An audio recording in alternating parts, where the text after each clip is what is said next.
Hello, Internet. The Morgan You Know podcast network presents Balls and Brew. Happy New Year! Hello and welcome back to another edition of the flagship sports podcast here on the Morgan You Know podcasting network. I am your affable host. My name is Rod Morgan, and thank you to all of you who have been joining us over this calendar year of 2023. We are excited to continue doing what we do on into 2024, and we could not do it without our man, the executive producer of this podcast, the executive producer of, quite frankly, everything that goes on here at the Morgan You Know universe. He is my main man, my good friend since the third grade. It is James Thomas Jamriska. Jimmy Jam, Happy New Year to you, sir. Happy New Year. It is week 16 in the NFL. The Bears are one game out of second place in the division. Let's go. Jimmy is excited. We love an excited Jimmy Jam. Somebody who loves an excited Jimmy Jam, because I'm sure he's going to take an attempt to jab him and barb him as we roll along, is our old man, our good friend down there in North Carolina. It's Chris King. Chris, Happy New Year to you. Hello. Happy New Year, fellas. It is the very first time I've ever heard anyone be excited about being one game out of second place in any division ever. Well, you've been around a long time, so that's saying something, I suppose. Our football handicapper knows a thing or two about football. He was 2-1 last week. He's looking to come back with another strong week this week. Happy New Year to our football handicapper, Josh Williams. Josh, hello.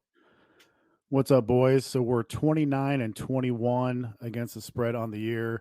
We won the two Saturday games covering by double digits, but I got the breakdown wrong on the nerdiest breakdown game of the year. I was hoping to go 3-0. Remember, we had the conspiracy game of the year. We won that. We had the biggest bet of the year, the Philly San Fran game. We won that. I was hoping to win the nerdiest breakdown of the year. It wasn't meant to be. But even though I lost that, Detroit scored 30 on Minnesota. I'm still not sure. I'm not sure if Detroit should have covered that game. Minnesota had 4 interceptions from Mullins, 2 more fumbles, and Hawkinson and Addison got hurt in that game. So I'm still not sure that was just not bad luck there. But anyway, 2-1. Let's go on to next week and hopefully another winning week. Well, listen, I didn't think I was going to start here, and I really, frankly, don't like giving a lot of credit to the old man, but he was early on this Lions train, and with that game that Mr. Williams was just speaking about, Dan Campbell, the knee biter himself, came up to Detroit, switched up the attitude, and got him a division title. Chris, I bet you were patting yourself on the back when that happened. Listen, there has been a culture shift in Detroit Lions football over the last couple of years, and I think it's been pretty evident. Really, last week, though, it was me as an anti-Flores defense type guy, especially in the fourth quarter. And Minnesota had a chance to win that in the fourth quarter, and they didn't. It sounds an awful lot like the Vikings, quite frankly. That sounds an awful lot like the Minnesota Vikings over the years. Speaking of a team that did not win and really needed to win. Yeah, Jimmy, I'm throwing a curveball because this is how disappointed I was in this performance by our Indianapolis Colts. We're going to do our Colts check-in before we even get the face and the heel of the week. The lowly Falcons. And I say lowly because, frankly, we've done nothing but just yell at them. Williams absolutely eviscerated their head coach, Arthur Smith, during our Christmas gift segment of all segments. Then, Jimmy, I'll be damned if we didn't go down to Atlanta and the Colts just laid an egg and lost a game that they really needed to win. And we'd have been holding our real playoff chances in our own hands had we got that game. The last couple of weeks, it's happened to the Colts where they've had the chance to gain 2 games on their division rivals, and they've just lost it. Yeah, we can go 2-0 over the next 2 weeks and still not make the playoffs, which would be horrendous. The Colts really need to show up. The Raiders... Who knows what Raiders team? The Raiders are good now. I don't know what's going on. This new coach thing has just gone on for weeks and weeks. I'm a little nervous this week about the Colts and Raiders. Listen, the Raiders have like a great, rich history of interim head coaches, right? We got the pit boss, Rich Bisaccia. We got Art Shell situations where he's the interim coach, then head coach. I mean, the Raiders they're firing coaches left and right out there, whether they're in Oakland, Los Angeles, or Las Vegas. The Raiders are always going to fire their coaches. Chris, how disappointed were you in our Colts? And look, I'm trying to start over a new leaf here, Chris. I'm wearing Colts gear on the podcast now, right? I'm no longer calling for tanking. I want Gardner Minshew in the playoffs. How disappointed were you in that performance? I mean, I've been disappointed the last 2 weeks. It's crazy that we're still somehow the 7th seed in the playoffs, even though we've lost 2 games in a row. When in reality, we should have beat these 2 last teams and be in ready to have a home playoff game, because we would be in charge of our division if we would have won these last 2 games. We are letting our playoff chances slip through our fingers, and by God, I hope the Raiders' luck runs out. Yeah, the Raiders' luck. I mean, that was one of the ugliest wins I think a team could actually have, and I think that maybe that even speaks more to what might be going on with Kansas City. I don't want to spend too much more time on this, but Williams, we got the Raiders coming in for our Colts. This is a big game. You don't have it as one of your picks. What are your thoughts here? Yeah, the reason why I'm low on the Colts this year is because I want to get them at a reduced price for next year. I'm going to be so high on this Colts team next year. Anthony Richardson, Shane Steichen. And if I'm hoping that they actually can Gus Bradley, and that's why I'm hoping they don't make the playoffs. And I get it. I'm not like normal fans. I'm like a robot. I know fans just are in the moment. I'm looking long term. And I want the Colts to get an actual aggressive defensive coordinator. And so if they miss the playoffs, I think that's more likely. And if they pick up some defensive pieces in the draft, maybe free agency, I am going to absolutely love this Colts team going forward, not just next year. And remember, in the past, I told you that the past Colts teams could beat the Chiefs, and you told me I was crazy. I was crazy that the Colts would have any chance to beat those Chiefs teams, those Bills teams, and they actually pulled off some upsets earlier. It's just this is the only year where I'm actually down on this Colts team. I just don't like their defense. But as for the Colts Raiders game, that's a toss up. I mean, those teams are so quirky this year, so I have no feel for that game at all. Jimmy, what is it about the gravitational pull, if you will, of this podcast that at some point someone on this show has to actively root for the Colts to lose? Like, what is it exactly about this show that makes that happen? It's the NFL. It's all about what's good for us here as the podcasters. Obviously, for Williams, he's going to make bets that aren't going to win next year, but he'll feel good about them in the preseason. You really will, Williams. I appreciate that. Yeah, exactly. That does a whole heck of a lot for us Colt fans. Let's do a Bears check-in here, Jimmy. Why we're here? Why not, right? We just talked about the Lions. We just talked a little bit about the Vikings. We just talked a little bit about the Colts. Your Bears, I mean, I guess really the only talk with the Bears is where we're at on Landry Fields. I mean, again, let's not hijack the podcast again, but that's just the only talk about the Bears. Where are we at with him? Is he the quarterback? Is he not, right? Dude, that's all the Bears care about. I love you so much, dude. Did I just do Landry Fields again? I did, didn't I? Landry Fields every year, at least one time that Fields has been in the NFL. And Justin Fields, excuse me. I apologize. NBA is always on my brain. Williams is always basically wants to talk about college basketball, and I always want to talk about the NBA. That's just frankly what's always in our mind. Listen, he holds the ball too long, right? That's what he does. And there was a couple plays last week that they killed the Cardinals. I mean, it ended up being a little closer score-wise, but they killed the Cardinals. It wasn't even close on the field. He holds the ball too long. I know that. That can hopefully be coached out of him. He's your quarterback moving forward. Just let's stop it right now. He is your quarterback. It does look, thanks to Bailey Zappi, it looks like the Panthers are going to have that first pick, though. All right, Chris, let me ask you about this. What is wrong with the argument of keep talent you have on your team? A bird in the hand is better than the unknown. All right. You can sit here and tell me all you want that these guys that have never played it down in the NFL are the next best thing. But you know what? We've heard the next best thing about a lot of other guys that didn't work out. So tell me, what is the argument against the Bears sticking with a guy they see improvement in, they see the tools in, and getting other talent around that guy? What's the argument against that? It's the Bears. I mean, they do not have a track record with quarterbacks. You are going to get 1 or 2 maybe good years out of a quarterback before the Bears turn him into something horrible. We've seen it over and over again. Jim McMahon, the last great Bears quarterback that there really wasn't really a great Bears quarterback for his entire career. He had a couple of great seasons, and one of those seasons, the defense and running backs led him to the Super Bowl. Same thing with Rex Grossman. Always defense with you. Always defense with you. Somehow Listen, I need to go back to defense. That's the problem. The Bears have a real issue with keeping talent on the defensive side. They like to get rid of them way They too just brought in new often. defensive talent. You were praising Montez Sweat a little while back. Williams, let me ask you this question. Williams, I heard this posed by a newer NFL scribe that I really, really like, one Benjamin Solak, who works over at The Ringer. And he is absolutely convinced, playing off of what Chris just said right there, that no matter what the Bears do here, it is destined to be the wrong move. The Bears trade Justin Fields, and he absolutely becomes the next best great quarterback. They draft Caleb Williams. Caleb Williams is Jamarcus Russell. They draft, so what's your thought on that? Are you jaded enough Bears fan to think that no matter what the Bears do, they're probably screwed here?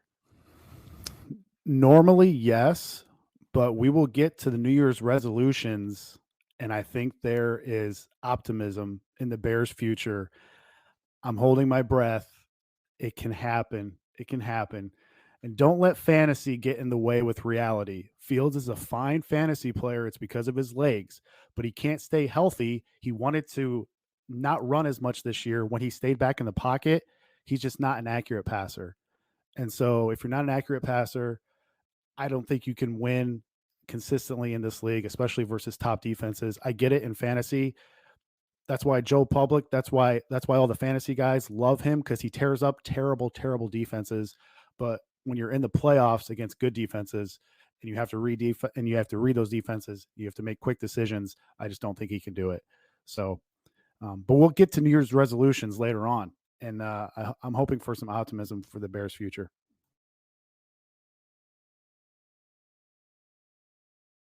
Great little tease out of our guy Williams there. The Fields argument continues to be extremely intriguing to me. It will still be interesting to see the way that it all plays out. But let's move on to what we normally do around here. Except no, I want to take one last little detour. Williams just mentioned the F word right there, fantasy. Fantasy championships probably happening all around out there. I, for one, am in a fantasy championship. Yes, thank you. All of your applause is heard. I appreciate it.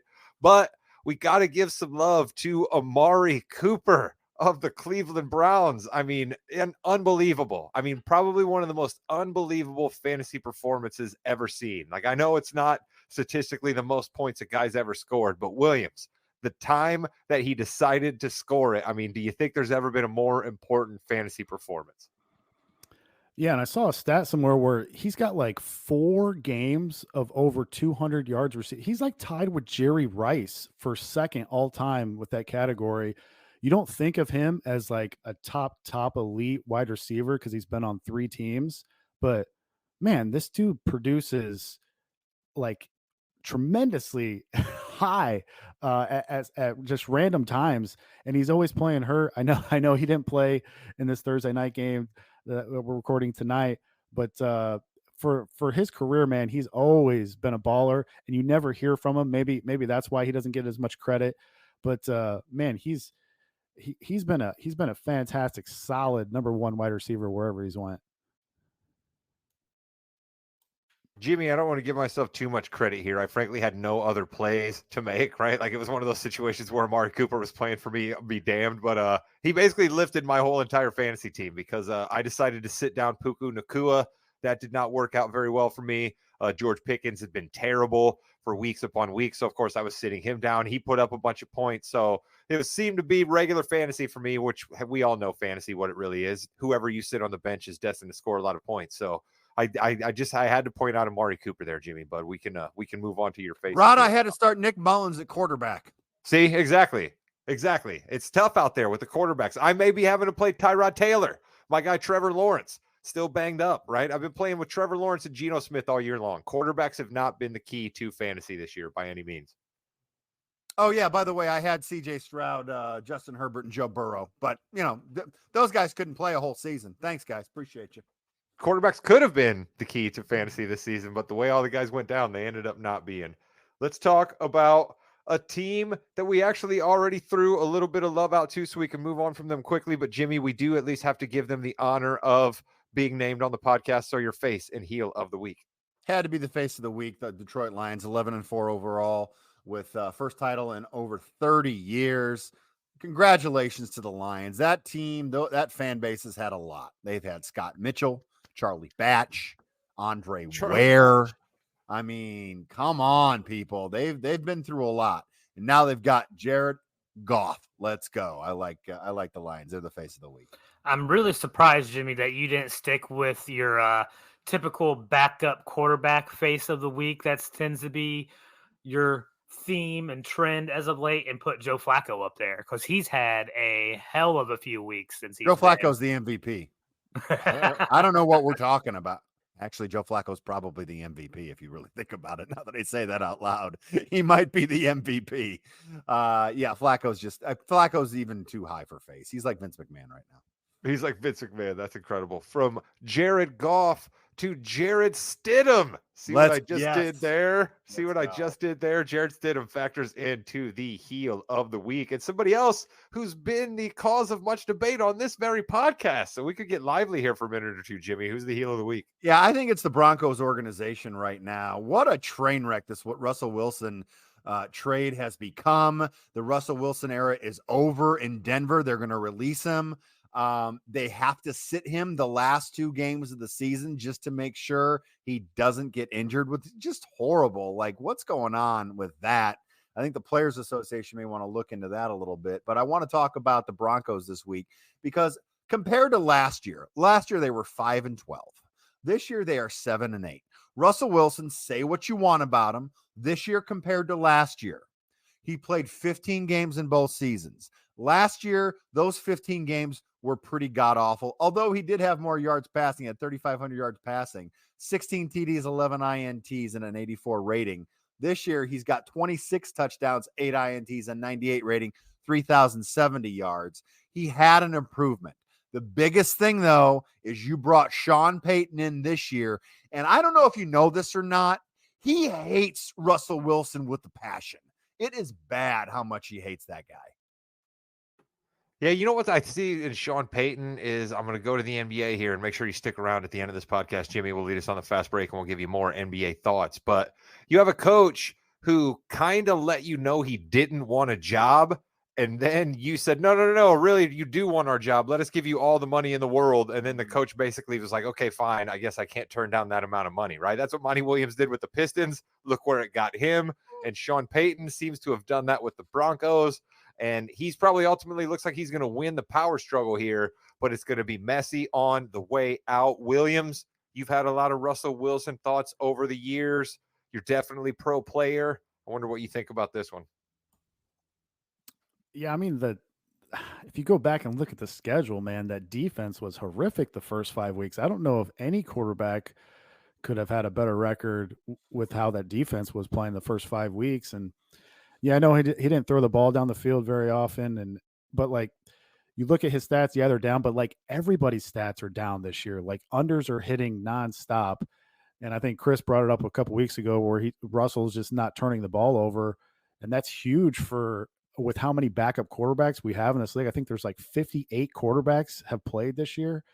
61. So, oh yeah, we're up to 61 now. So it's like I know he's not the greatest, but I knew that he wasn't as bad as what Hackett had him playing last year with that terrible offense that Hackett was running. But yeah, I don't know. Sean Payton just hates Russ. I mean, I don't know. Maybe we'll see Stidham light it up these last 2 games. Who knows? But for my Denver win total over, I hope so. We need these two division wins here at the end of the year. There we go. Williams, no emotions, always about the bets. Chris, you have a lot of thoughts about organizations and what their moves ultimately mean, and are they well run or not? I'm sure you have some thoughts on this.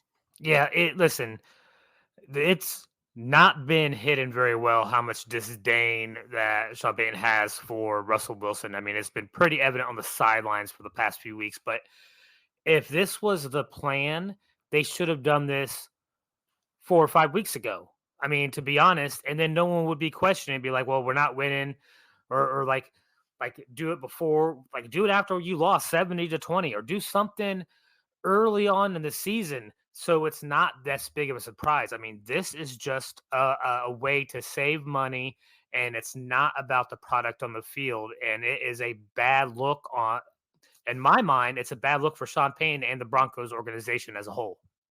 Yeah, the Walton family hasn't owned this team for very long. Not an incredible look for them right off the top, but this is not really a huge Denver Broncos podcast, so we will move on from that.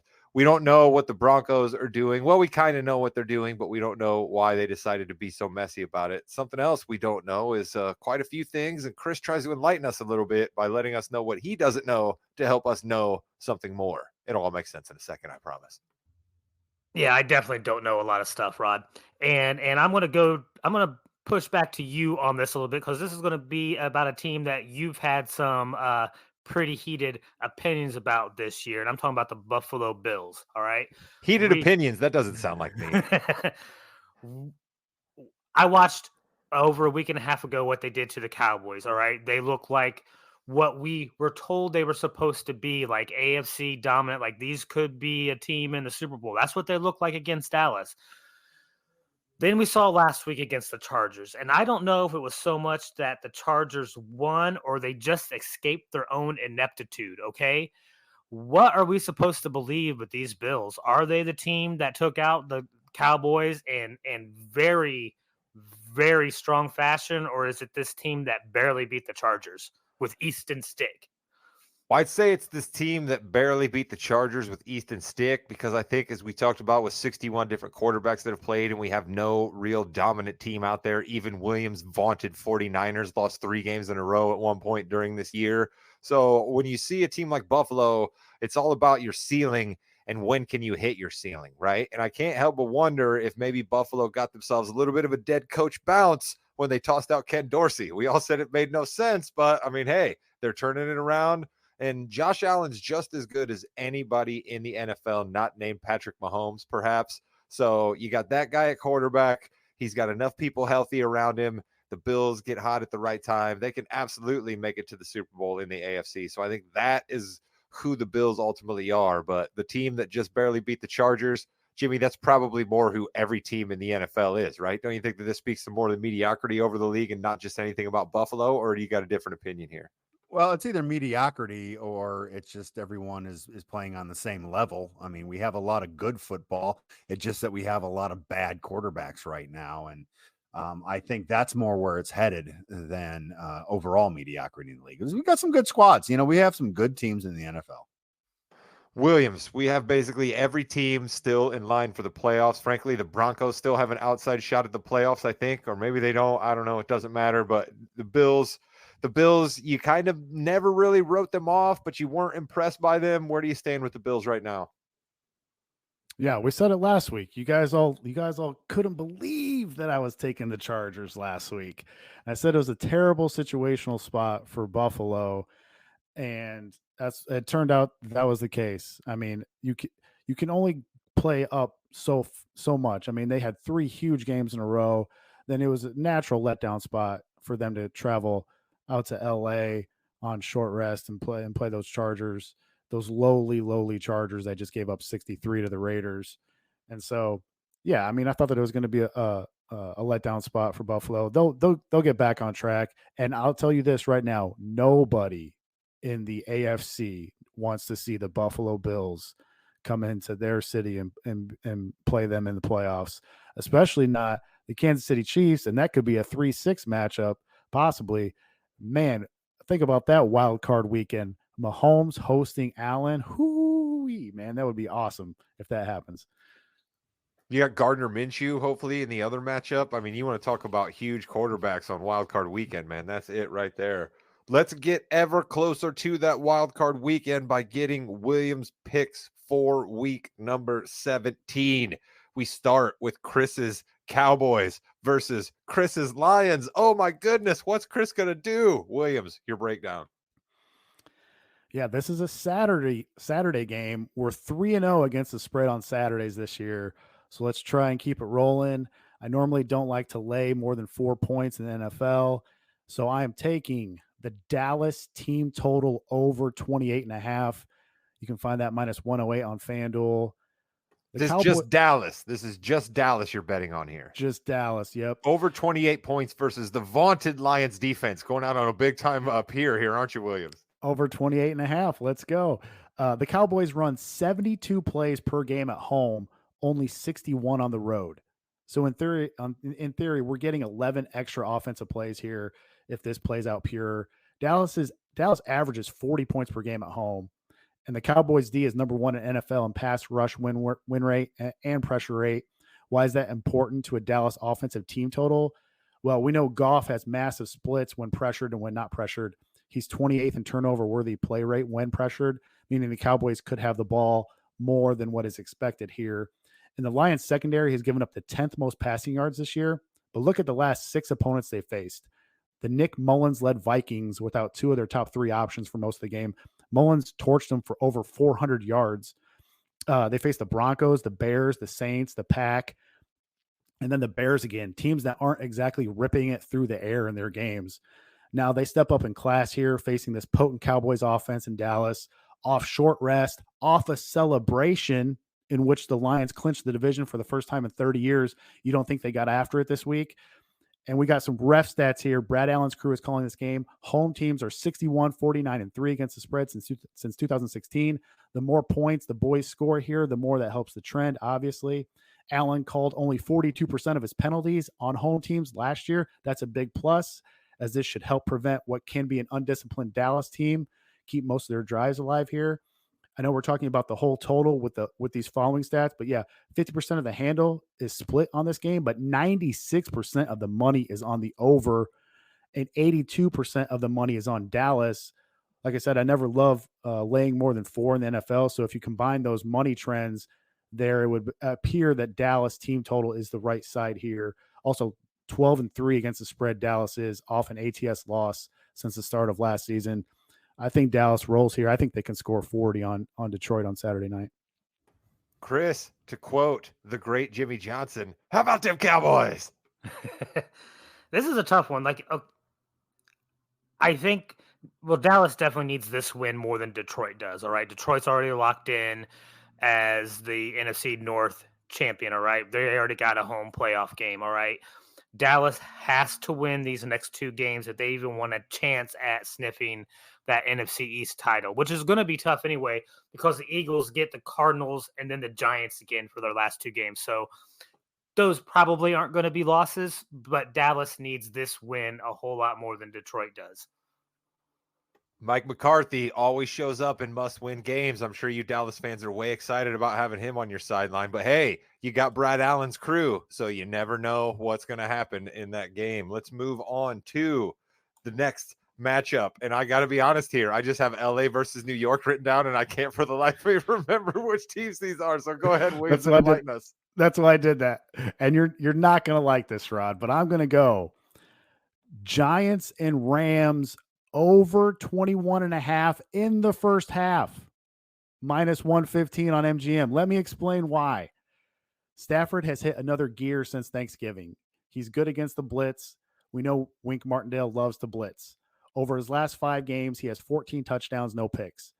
Rams in the last 5 first halves, 17 points, 13 points, 20 points on the road in Baltimore, 13 points, 22 points. So those on average would get you to this over.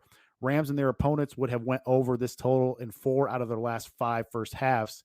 They are on extended rest here, traveling to the East Coast. Both of these Ds are outside the top 20 in DVOA. And what does McVay like to do? He likes to run 11 personnel. So he'll have 3 wide receiver sets here with Kupp, Nakua, and the resurrection of Demarcus Robinson. Boy, did the Chiefs wish they still had him. Who would have thought we'd be saying that in 2023?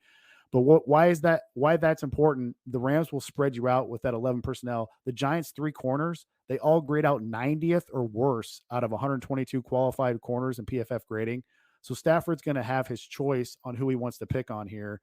And on the other side, I kind of like what I saw from Tyrod Taylor in the second half in Philly last week. He led the Giants to 22 second half points, added over 20 rushing yards. Look, they've officially been eliminated. I think Dayball is going to call a loose game where Tyrod should be comfortable. He's an experienced vet. I think they're going to take some shots down the field with Jalen Hyatt, Darius Slayton. You just got Darren Waller back. Rams are bottom 5 in defending the tight end. Rams are also bottom 10 at defending wide receivers. Taylor's not going to turn the ball over. He's always been good with that. And he's good enough to expose zones where the opposing secondary isn't overly talented. And that's this Rams secondary. So you ask why just the first half?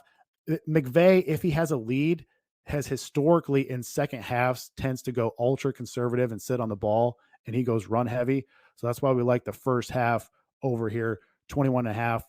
The total for the whole game is 44 and a half. So we're getting, in essence, we're getting a full point here if we only take the first half. I think this is a good bet. I think Rams and Giants over 21 and a half in the first half.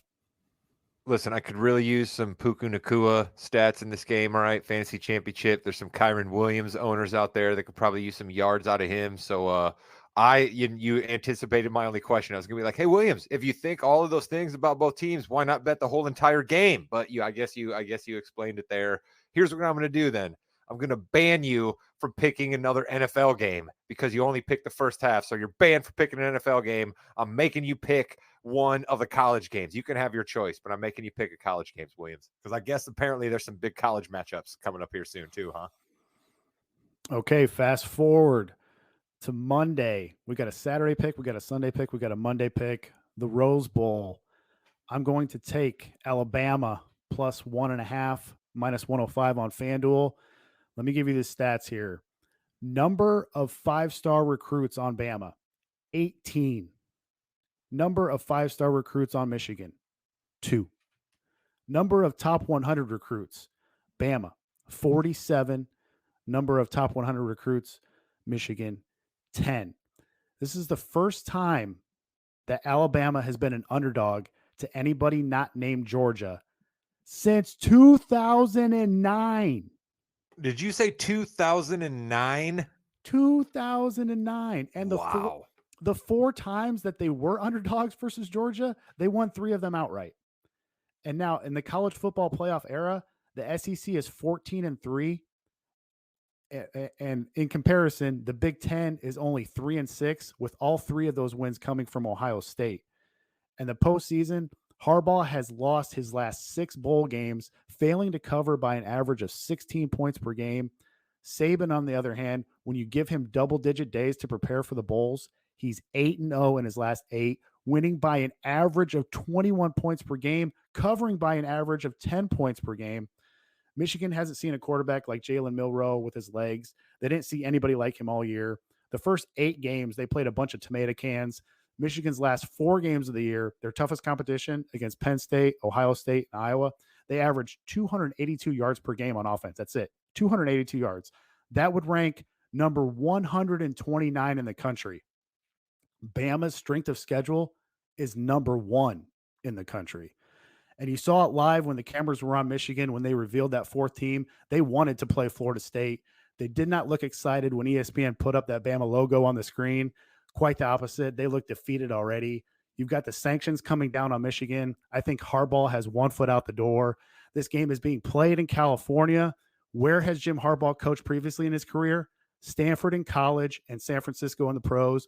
What team from California needs a disciplined, hard-nosed coach? I can think of a certain team with a lightning bolt on the side of their helmet that might be telling him to just go ahead and stay in California after this game. Give me Bama plus 1.5. Jimmy, I saw you throwing your finger up during that. Were you thinking and watching an NBA score quite possibly that has you excited? Because that's what I just checked in on. No. I just want to put into perspective the last time Alabama was not favored. What iPhone was out in 2009? I want a quick guess. What iPhone was out in 2009? 2. Good guess. You're wrong. iPhone 4. Good guess. You're wrong. Williams? The original, right? iPhone 3GS was in 2009. That is forever ago. Yeah, I was going to say, Williams going out on a huge limb here, betting on Alabama in a college football game, betting on Nick Saban to get the best of somebody. That doesn't really happen for Alabama very often. Hey, yeah, how are they underdogs? That's what I'm saying. By the way, Bama won the championship that year too. Just throwing that. Excuse me. The NCAA definitely needs Alabama to win this game to prove that they selected the right team to go into this playoff. They're going to be pushing it. And yeah, like I hate Michigan. I hate Alabama more though. So I'll be rooting for Michigan, but they don't have a chance, unfortunately.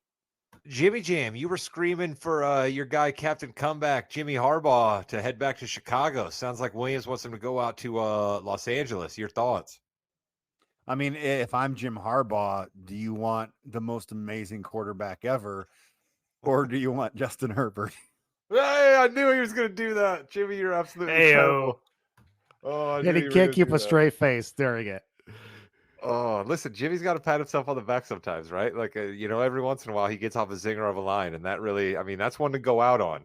And we'll go out on 2023 and look to 2024 with a little bit of fun, like we do here on the podcast. I asked the gentleman to cook up a New Year's resolution for an NFL team as we say goodbye to this calendar year and say hello to another. Chris King, you've seen many a New Year's ball drop in Times Square, even helped hang the first ever ball in Times Square back in the day when you were working that crew. What's your resolution?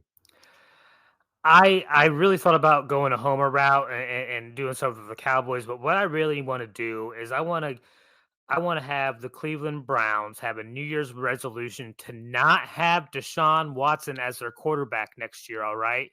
Get rid of this distraction of a quarterback, of an individual who appears not to want to play football anymore. They have really shown they do not need him to be quarterback of their team to be successful. If I am the AFC, this is one team I do not want to see in the playoffs is Joe Flacco and the Cleveland Browns. So, New Year's resolution for the Browns, let's get rid of Deshaun Watson.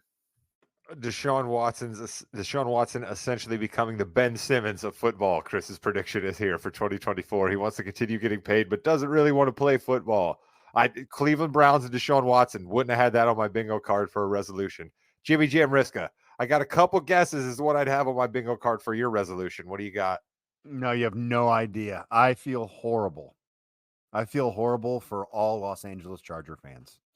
I picked them to win the Super Bowl, picked their former coach to be coach of the year, and I am sorry.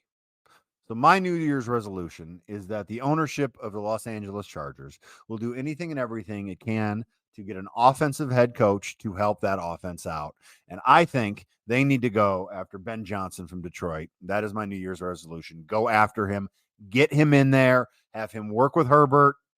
That's my New Year's resolution. And I apologize, and I'm sorry, Charger fans. Charger fans, Jimmy Jam just will not leave you alone. Ben Johnson to you as your head coach. That's Jimmy's resolution. Williams, you're a big Ben Johnson fan. What resolution do you have cooked up for the people? Jimmy's stepping on my toes, man. Jimmy is stepping on my toes. Okay. Brian Flores is D. Up until last week, in their last 9 games, they held 8 of those opponents to 21 points or less. Who tore up that Vikes D last week? It was none other than the Ben Johnson-led Detroit Lions offense. Bears fans, what more do you have to see? Sign this guy right now. The Bears need him. To hell with the Chargers, Jimmy. The Chargers need discipline. They need Flores, maybe then. Let's go Flores. They need hard-nosed discipline. The Chicago Bears finally need an offensive coach. Give me some Ben Johnson with the Chicago Bears. Let's go. There you go. Ben Johnson getting a lot of love in the New Year's resolutions here. My New Year's resolution is coach related, but it is interesting and coach related. All right. It is, let's come up with a rule where owners get to amnesty previous head coaches. All right. I'm looking at you, Mark Davis. All right. You got 3 coaches you're paying off. You're about to get yourself a 4th. I'd like for good things to happen for the Las Vegas Raiders franchise, something about your logo when you guys are relevant. I just think it's pretty cool. So I want to help out your bottom line. Maybe you can upgrade the facility, spend a little bit more money on a few other things because you're not having to pay Gruden, McDaniels, and one other coach that fails to come to mind right now. But I believe you're paying 3 at the moment. So we need to come up with a amnesty rule for our guy out in Las Vegas, Mark Davis. That is my New Year's resolution, that somehow Mark Davis stop paying coaches to not coach his football team. It's like ever since they moved to Las Vegas, he became a real gambler with head coaches. He's just doubling down. He's like, okay, double or nothing. All right, well that one didn't work. All right, double or nothing. Just trying to get out from underneath. Yeah, and as we talk about gambling on this podcast quite often, that is not a good strategy. Don't double down always to chase losses. Not something that you want to do. Our guy Williams doesn't have to chase losses very often. That's why he's a good handicapper. That's why he's on this podcast giving you the knowledge. But he doesn't like to handicap the round ball. So we will say goodbye to him here. His last appearance in 2023, but I'm sure he's excited because we got some serious playoff action to discuss at the beginning of the new year. Mr. Williams, any final parting thoughts for the Morganino universe here in 2023? Yeah, I'm going to try not to jinx this update on this future bet, but we gave out Stefanski, Coach of the Year, 14-1 a couple weeks ago, and right now he's about in a dead heat with Dan Campbell. And my God, we had all kinds of closing line value with Joe Burrow. We've got him from 50-1 down to 7-1, and then he got hurt. And then we had Purdy at 14-1. He was the betting favorite until he crapped down his pants last week against the Ravens on primetime football. Stefanski, can we just get a couple more wins here? He's had 4 different quarterbacks. Give him the award. Let's go. Let's go, Cleveland. Let's go, Stefanski, Coach of the Year. In Joe Flacco, we trust, baby. Let's close with Flacco. Listen, you make the people stick around for good podcast content and then give them Joe Flacco at the end like they want. And you know what else we give them? We give them a little NBA talk with our guy, Jimmy Jamriska, leading the fast break around the corner.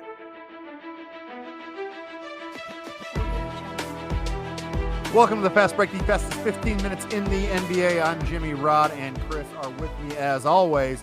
And gentlemen, we have to go to our wins league tally. Why? Because I am destroying you two. It's 164 to 147. Chris King, second place, is the first loser. Rod, 139 to end it all. Rod, here's the deal, bud. I am so sorry.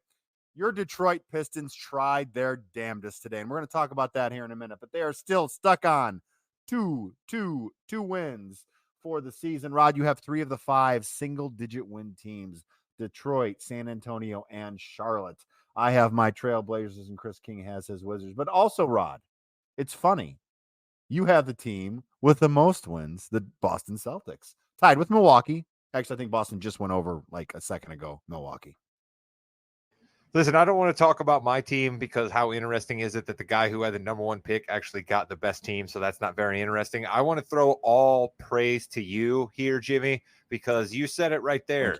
You also gave me Detroit. That was your choice. Yeah, so you not only have the best wins team, but you figured out the best team to give to us to hurt a wins total. You literally gave me a team that has not won a game since before Halloween. We've seen all of the holidays come and go, and the Detroit Pistons continue to lose basketball games. They are literally at risk here of going Halloween, Thanksgiving, Christmas, and New Year's without a victory. Jimmy, it is unprecedented, and all praise to you because you gave me the Pistons. Memorial Day would be the big one. I think that might be a big one if they go through that, and also Valentine's Day. Chris King, how are you thinking your Washington Wizards are going to be doing here in the next couple of months? They're just a train wreck, dude. If the Pistons weren't as what they are, the Wizards would be even worse. I mean, there was a reason that you guys gave me the Wizards. No one had any faith whatsoever in anything they do basketball related. And it's pretty evident that we've all were correct. And I do not expect anything from them. I expect them to be my lowest win total team by far. I'm just glad I only have one of them. All right, so we're going to get right into the stories of the week. I'm going to go first because my story of the week is that 28 in a row, the Detroit Pistons have lost yet again to the undefeated at home Celtics in overtime, 128-122. That's a terrific story. But I also want to talk about another story. Cade Cunningham, Mr. Morgan, starting to step up a little bit. He actually had a 22-foot three to make it even closer in overtime. But Cade Cunningham had 31 points tonight, 4 of 6 from three-point line. Do you see any hope for the Pistons this year? And by this year, I mean getting to 10 wins, 15. Can you imagine a team not getting that high? Jimmy, but they'd have to win 8 of their next 3. I mean, like, what kind of winning percent? They'd have to double their winning percentage at this point just to get to 10 wins. I mean, that's how sad it is. And here's the thing. I love the people of Detroit. All right. I love Detroit style pizza. Yes. Little Caesars is Yes. absolutely fabulous. I, against my better judgment, love Kid Rock. Okay. The people of Detroit, you guys have given us a lot of good things, but I don't know that Cade Cunningham is the answer. Love him right now and let him be a guy who's getting points in rat games that don't matter. Yeah. But I think what we're seeing in Detroit, Jimmy, is we all said we have a collection of young talent, but now that young talent is together and none of them are gelling, right? Like, you don't have any one single move you can point to with this Pistons team as to say why they're bad. Oh, this trade killed them, or this draft pick was bad, right? They don't have a complete colossal failure. They just have a lot of guys who aren't panning out, and you got to start with the dude they drafted #1 overall, in my opinion. Chris, what do you think about Cade Cunningham? Do you think this is a building block, or should they just really tear everything up and move on? We talked about on the other half of this podcast during the football program about keeping talent in-house and trying to build on it. All right. Right now, you have one guy on this team that's actually putting forth an effort and actually looks like he's playing hard and trying to win and carrying the rest of the 14 guys with him. And that's Cade Cunningham. You cannot cut this guy loose yet. All right. You do not have the players to go around him. They have to figure something out coming up for this year's draft or free agency in the offseason to do something. But Cade Cunningham is a piece that you cannot get rid of if you're Detroit. Pistons get the first pick in this year's draft, a draft that not many people are high on, but you never know what happens in drafts there. Chris, what is your story of the week? Well, I'm going to go to something self-serving and talk about the Memphis Grizzlies and one Ja Morant. I almost mentioned that in the opening. Yeah, you got a couple more wins, bud. I mean, listen, they haven't lost since he's came back. I mean, they're playing the Nuggets tonight. They're probably going to lose that game because it is Denver. That's not an easy win. But they're getting killed. They're getting killed. Yeah, I know. But they came out and they beat the Pacers. They beat the Pelicans twice at New Orleans, and the Pelicans are probably a playoff. Everybody's beat the Pacers since the in-season tournament. That doesn't mean anything. No, he's not wrong, dude. But I think you are seeing a different Memphis Grizzlies team right now, and it is real evident is only because of Ja Morant is back, and he is just as exciting, just as fun to watch as what he was last year. Jimmy, I'm going to jump in here real quick because I have just a mini Rod Damnation here for Ja Morant. Ja, I'm happy to see you back on the basketball court, but the tone that you're taking right now, the tone that your father is taking, and you're constantly yelling at everybody, you're keeping receipts, it's the wrong way to go, man. I understand professional athletes need to have things to motivate them, and these guys all have a chip on their shoulder at some point. But John, nobody said you couldn't play basketball, man. Every single person that came on a podcast or wrote an article just said you need to figure some things out. And from all reports, you got the same circle and you're doing a lot of the same things and you're just yelling at everybody. So I'm glad that you're back on the court, man, but you might want to try to figure some of this stuff out or you could suffer the same fate again real soon. Yeah, I think it's funny that he's keeping receipts, like you said, for what? He's doing what everyone knows he can do on the court. He just wasn't able to do it because of things off the court. And Chris, I love that that's your story of the week, but we got to be careful because that could be another story of the week in a couple of weeks. Yeah, I'm gonna take a heel type opinion on this. All right, I see so many guys in the NBA playing right now that have done, in my eyes, so many worse things. All right, you could bring up a Bridges in Charlotte. You could bring up guys who are literally punching other dudes in the face on the basketball court. All right. This guy got in trouble for not doing anything illegal and nothing else except for just showing he believes in the Second Amendment. All right. He didn't do anything illegal. He didn't do anything wrong.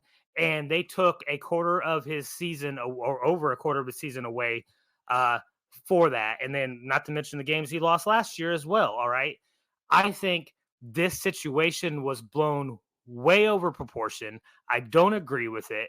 I think any player who is able to find a chip to use to make them play better, make them play with more passion.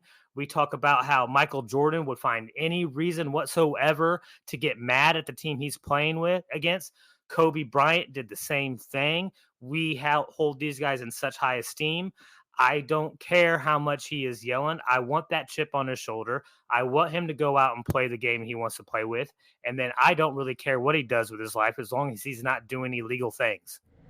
We have to do something about this situation. The momentum is dying. I don't understand no more distractions, but I do believe we should all follow one path in life. Hubris and ego and pride. Sorry, all that was a complete lie. Yeah, I'm not going to hijack the podcast and take all the time necessary to respond to that completely ridiculous take. I'm just going to channel it into my anger for my Rod Damnation this week is for somebody who, quite frankly, I don't understand what motivates this guy. And on some level, I'm old enough and wise enough to know that I don't have to, but I continue to be perplexed by one Kevin Durant. Okay. I don't understand why this guy had to leave Golden State. I don't understand why he thought Brooklyn with Kyrie Irving was going to be a great job. That didn't work out really well for him. Makes his way to Phoenix. Now we hear he's complaining there. Kevin Durant just seems like a big headache these days. He's firing back at people on Twitter. Like, I don't understand the prickliness and the, quite frankly, fragility out of a guy who many people consider the greatest scoring forward of all time, one of the top 10 greatest players, all of the above. Why is this guy always so pissed off? You're the one that decided to go to Golden State, man. You got your championships there. You decided to go to Brooklyn. You've decided to go to Phoenix. Nobody's put anything on you other than what you've chosen for yourself. So you have nobody to be mad at except yourself, Kevin Durant, and everybody else out there who says, what team do you think would want Kevin Durant? Who'd be willing to give up something for Kevin Durant? What are we talking about here? This guy's been injured numerous times over the past 4 years, and we've seen him submarine numerous teams. But yes, please sign me up to give numerous draft picks and numerous young assets for a guy who's going to come to my team and start being pissy 2.5 months later when things don't go his way. Chris, any chance at all that the 15 and 15 Suns can right this wrong? I don't see it happening. Yeah. All right. And Rod's not wrong. I'm tired of Kevin Durant too. Here's a guy that has all the talent in the world, but apparently has no type of passion to play the game. All right. He was much more likable when he was the man at Oklahoma City, even though he had Russ in his triple double days. But like going to Golden State and not wanting to stick around there to win more championships just because people were giving him crap. I mean, I am with Rod. I am tired of it. He doesn't help you win championships, all right? If you win a championship now with him on your team, more than likely you're doing it in spite of him. Wow, that is some huge shade thrown on one of the best players in the NBA history, really top 50 player. I just think some of the decisions he's made are weighing on him so much. Going to Phoenix, I think, was fine, but giving all that up for Bradley Beal, which is someone who just never was playing because he was hurt all the time. What do you expect when he's hurt all the time and you don't have time to gel and your bench isn't very deep because you've got all this money tied up in there, and like Rod said, in the starting lineup? At some point, you got to look in the mirror and be like, okay, I've made 3 or 4 bad decisions here. What's a good decision I can make? I don't know what that can be right now, but who's going to want KD again? Because every year, every time this happens, he gets older and older, and it's not that KD anymore, right, Rod? I have mad respect in today's age for somebody who can have a mea culpa and double down and admit fault. And we are seeing far and far and far less of people who are willing to do that. We are seeing more and more and more people who just lash out and blame others and come up with ridiculous excuses. And it's just, I sound more and more like the old man of this podcast every day as we go along, but just the behavior of some of these athletes these days are just, Let's go to some positive things. Let's go to the Kings hardwood hierarchy.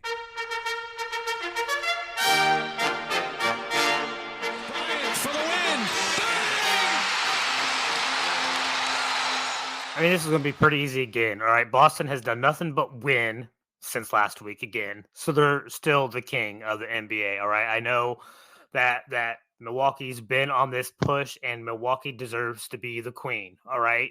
They, until just a few minutes ago, they had the same win total as Boston. They have been on fire recently, so they deserve to be the queen. And I'm going to give it to you guys again. I got two princes here. They're both from the West. It's Minnesota, who's still got the best record in the West, but Denver has won 5 in a row. They deserve to be in this conversation as well. They have the same win total as Minnesota. They just have more losses right now.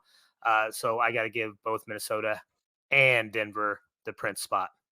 Jimmy, Michael Porter Jr. on half the other teams in the NBA. How good of a player is he on that team? Meaning, where does he rank, right? I mean, on Denver, he's like a smooth fourth, sometimes even fifth option, and he's 6'10" and can shoot the lights out. You know what I mean? Like that guy on how many other teams? You know, how good is he? Well, is it because of the other pieces on Denver that he is so good too? That's key. When you have a big man that will pass you the ball all day long, when you've got a solid point guard as well, and you've got some good role players in there, yeah, you're going to have really good. He's got the talent, but if you throw him on a Detroit, what is he doing that? No, he's not. If you throw him on more ball dominant, like even a Philadelphia, is he going to get that much from a Joel Embiid? I don't know though. I think he could easily do what Tobias Harris is doing right now, right? Don't you think he could easily do that? That might have not have been the best part, but the ball dominant center. Yeah, ball dominant center for sure, Joel Embiid. And the 76ers may crack this list at some point because Joel Embiid, if we did this by just solo players, Joel Embiid would be up there. He is absolutely feasting again. Yeah, no. And again, we're right back to, you got Joker and Embiid playing better than they did last year, and they're still the front runners for the MVP again. And who's probably third? Giannis, right? So, I mean, like the last 3 guys that have won MVP over the last 5-6 years, those are all the guys that are going to be in the running again. And Luka is absolutely feasting on the world too, but the Mavericks probably aren't going to win enough games. But Chris, I'll give you credit here because I thought the Mavericks would be tanked by Kyrie Irving. I turned out to be right about Kyrie Irving because he's doing next to nothing and probably trying to work his way out of town right now because nobody's saying much about him being out other than a heel contusion, which sounds a little fishy to me. But Luka is feasting, and if the Mavericks he cut his heel, right? That's all that contusion is cut, right, Chris? You've been around long enough for words. It's more of a bruise than a cut. But listen, who knows? Kyrie, he was trying to solve the world's problems when he was doing it. Then there was he didn't want a Band-Aid because he wasn't entirely sure that the company that made the Band-Aid was fully backed with, politics that he agreed with. It was just a whole thing with him. Yeah. Let's get to the jester. All right. Yeah. And this is still the Spurs Pistons jester of the week, I guess. But it's the Charlotte Hornets. All right. You can't go into an NBA game and be outscored 100-59 after 3 quarters and continue to lose 8 or 9 games in a row, getting beat by 30 points about a night. I mean, this team has just turned into another big dumpster fire for the NBA. All right. You got Charlotte, Detroit, Washington. It's like this East Coast thing where some of these teams are just horrible with no end in sight. Jimmy, at what point do we say, man, I love me some Michael Jordan, but what he did to the Charlotte Bobcats / Hornets is just terrible. No, every decision was made poorly, except for the Kemba Walker decision. They didn't sign him like the Celtics did, and after about 10 games, they realized, oh God, we're in trouble. So that was one good decision, but he owned the team for many, many years. And Michael also made the right decision of when to cash out, clearly, right? Because Mark Cuban is now cashing out too. So, I mean, somebody knows something, right? Everybody's cashing out. Well, they're cashing out before this big TV deal's coming up. If it is a big TV deal, that'll be interesting to see if they don't get the increase in revenue they thought. Salary cap comes down. These $60 million contracts don't happen anymore. Oh, but there's a lot on the table already. Did you guys see those? Did you guys see those TV numbers from Christmas Day? The NBA's big first day of the year for games, and those TV numbers were awful for the NBA. It does not look good for that TV deal.